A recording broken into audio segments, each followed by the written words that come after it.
Municipality స్థాయి నుంచి జిల్లా కేంద్రం స్థాయికి ఎదిగినప్పటికీ పార్వతీపురం మున్సిపాలిటీలో అభివృద్ధి ఎదుగు బొదుగులేక కునారిల్లుతోందని తెలుగుదేశం పార్టీ నాయకులు దుమ్మెత్తిపోశారు. మంగళవారం నాడు మన్యం జిల్లా కేంద్రమైన పార్వతీపురం మున్సిపల్ కార్యాలయంలో తెలుగుదేశం పార్టీ ఆధ్వర్యంలో నిర్వహించిన నిరసన కార్యక్రమంలో ఆ పార్టీ నియోజకవర్గ ఇన్ఛార్జ్ విజయ్ చంద్ర, తెలుగుదేశం పార్టీ ప్రధాన కార్యదర్శి మజ్జి వెంకటేష్ తదితర నాయకులు కార్యకర్తలు భారీ ఎత్తున నిరసన కార్యక్రమంలో పాల్గొన్నారు. ఈ సందర్భంగా వారు మాట్లాడుతూ మున్సిపాలిటీలో పేరుకుపోయిన సమస్యలను పరిష్కరించడంలో అధికార యంత్రాంగం కానీ మున్సిపల్ పాలక వర్గం కానీ ప్రభుత్వం కానీ ఎటువంటి చర్యలు చేపట్టకపోవడం శోచనీయమని ఆరోపించారు. సమస్యలను వెంటనే పరిష్కరించి ఉంటే నియోజకవర్గంతో పాటు జిల్లా కేంద్రంగా అభివృద్ధి చెందిన పార్వతీపురం ఎంతగానో అభివృద్ధి చెందేదని వారు ఈ సందర్భంగా పేర్కొన్నారు. చౌదరి, స్ఫూర్తి న్యూస్, పార్వతీపురం, మన్యం జిల్లా. ఈరోజు పార్వతీపురం పట్టణం పరిస్థితి చాలా దారుణంగా తయారైంది. అధికారులు కానీ నాయకులు కానీ పార్వతీపుర మౌలిక వసతులను కూడా కల్పించడంలో విఫలమయ్యారని ప్రత్యక్షంగా చెప్పడం జరుగుతుంది. మంచినీరు పరిస్థితి చూస్తే ఇది తాగే వాటర్ అంట. ఇక్కడున్న 30 వార్డులకి ప్రస్తుతానికి ఇస్తున్న వాటర్ ఇది. దీన్ని ఎవరైనా తాగలుగుతారా అని కమిషనర్కి తాగమని అడిగితే ఆయన అంటాడు, నేను ఆలోచించి చెప్తాను అంటాడు. ఎంత బాధ్యత రహితంగా మాట్లాడుతున్నారంటే నాకు తెలీదు ఈ వాటర్ ఎలాగ వస్తుంది అని అంటున్నాడు. ఒక కమిషనర్కే మున్సిపాలిటీలో వాటర్ ఎలాగిస్తున్నారో తెలియదంటే వాళ్ళు ఏం చేస్తున్నారని అడుగుతున్నా. ఎలాగో ఇక్కడున్న శాసనసభ్యులు ఏ విషయంలో అభివృద్ధిలో కానీ పార్వతీపురాన్ని కానీ పార్వతీపురం నియోజకవర్గాన్ని కానీ టౌన్ కానీ పట్టించుకునే ప్రసక్తి లేదు.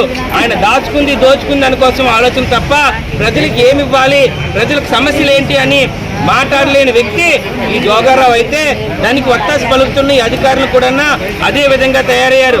యథా రాజా తదా ప్రజ అన్నట్లు ఆయన రాజు, అందరూ సామంత రాజుల్లాగా పార్వతీపురంలో ఉన్న సమస్యల్ని ఎక్కడ పడితే అక్కడే వదిలేశారు.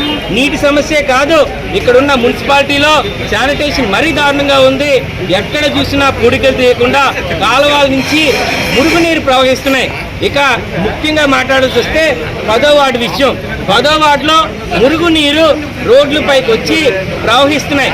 అక్కడ వాసన తట్టుకోలేక విపరీతమైన కాలనీ వాసులు ఇబ్బంది పడుతుంటే చూడడానికి మున్సిపల్ కమిషనర్ రాలేదు, లోకల్గా ఉన్న కౌన్సిలర్ రాలేదు, అలాగే మన జోగారావు గారు కూడా రాలేదు.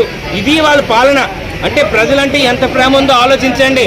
ఇక మనకు రావాల్సిన చెత్త కలెక్షన్లో కూడా అతి దారుణంగా తయారవుతుంది. చెత్త విషయంలో ఎలాగుందంటే ఇక్కడ ఎత్తాల్సిన దానికి 2 కాంపాక్టర్ వెహికల్స్ ఉంటే 1 వెహికల్ వాడుతున్నారు. 2వ వెహికల్ ఉందా లేదా కూడా తెలియదు, ఉన్నా అందులో ఏ పార్ట్స్ ఉన్నాయో కూడా తెలియదు. అమ్మేశారని ఇంకో ఆరోపణ కూడా ఉంది.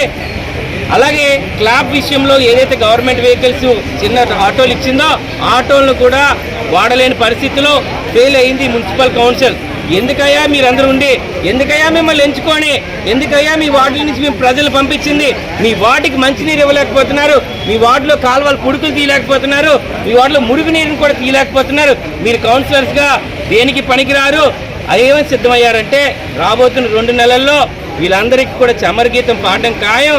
ఆల్రెడీ వైఎస్ఆర్సీపీ మాయమని తెలిసిపోయింది కనుక ఏమీ చేయలేక ఉన్నది ఉన్నట్టు వదులుకొని దాచుకున్నది దోచుకున్నది చాలా భద్రంగా చూసుకోవడానికే తప్ప ప్రజల సమస్యలపై శ్రద్ధ లేకుండా మున్సిపల్ కౌన్సిల్ చైర్మన్ కానీ ఇక్కడ ఉన్న లోకల్ ఎమ్మెల్యే కానీ అలాగే అధికారులు కూడా అందరూ కూడా నిర్లక్ష్య ధోరణి వలన ప్రజలు ఇబ్బంది పడుతున్నారు. ఇంత అన్హైజీనిక్గా ఉండడం వలన చాలా వరకు వ్యాధులు వ్యాపించే ఆస్పత్రి ఉంది. ఆ వ్యాధుల వలన బాధపడేది ప్రజలు, ఈ వార్డు వాసులన్నీ. ముఖ్యంగా మరొకసారి చెప్తున్నాను, ఇది ఎలాగైందంటే మనకి స్వచ్ఛ భారత్ నిధుల్ని విపరీతంగా దుర్వినియోగం చేసింది పార్వతీపురం గ్రేడ్ 1 మున్సిపాలిటీలోనే. ఇన్ని గ్రేడ్ 1 మున్సిపాలిటీకి రావాల్సిన స్వచ్ఛ భారత్ నిధులు ఎక్కడ ఏమయ్యో తెలియదు, దేనికి ఉపయోగిస్తున్నారో తెలియదు. ఆయన చెప్తున్న వ్యవహారానికి వాడిన వ్యవహారానికి ఖర్చు పెట్టిన డబ్బులకి ఒక పొంతం లేకుండా పోతుంది. కాలువ పలకలు తీయడానికి లక్షల రూపాయలు అవుతున్నాయంట, ఏదో సర్దడానికి లక్షల రూపాయలు అవుతున్నాయంట. దేనికి అవుతున్నాయో దేనికి చేస్తున్నారో ప్రజలు అడుగుతున్నారు. పార్వతీపురం ప్రజలందరూ కూడా తెలుసుకోవాలనుకుంటున్నారు. మీరు దేనికి స్పెండ్ చేశారో ప్రతి రూపాయి కూడా ప్రజలకి చెప్పాల్సిన బాధ్యత ఈ యొక్క కౌన్సిలర్స్ పైన, మున్సిపల్ కమిషనర్ పైన, శాసనసభ్యులపై ఉందని మీ అందరికీ స్పష్టంగా చెప్తున్నాను. తెలుగుదేశం గవర్నమెంట్ చెప్పబోతుంది మీరు ఏ పని చేయాలి, శానిటేషన్ చేయాలి, దోమల్ని నిరోధించాలని వాళ్ళు చేయాల్సిన పనులు తెలుగుదేశం కార్యకర్తలు చెప్తున్నారు. ఇక్కడే వాళ్ళకి సిగ్గుసేట్ అనిపించట్లేదా? Shame on you municipal commissioner గారు, మీ స్టాఫ్కి, అలాగే ఇప్పుడు ఎన్నుకోబడ్డ కౌన్సిలర్స్ అందరికి కూడా మరొక్కసారి హెచ్చరిస్తున్నాను. ఈ రోజైనా కళ్ళు తెరిచి పార్వతీపురం పట్టణంలో ఉన్న సమస్యల్ని గుర్తించండి, సాయం చేయండి ప్రజలకి. అట్లీస్ట్ మీరు క్షమించి వదిలేస్తారని మరొకసారి మీ ద్వారా తెలియజేయడం జరుగుతుంది. Please like, share, subscribe our channel.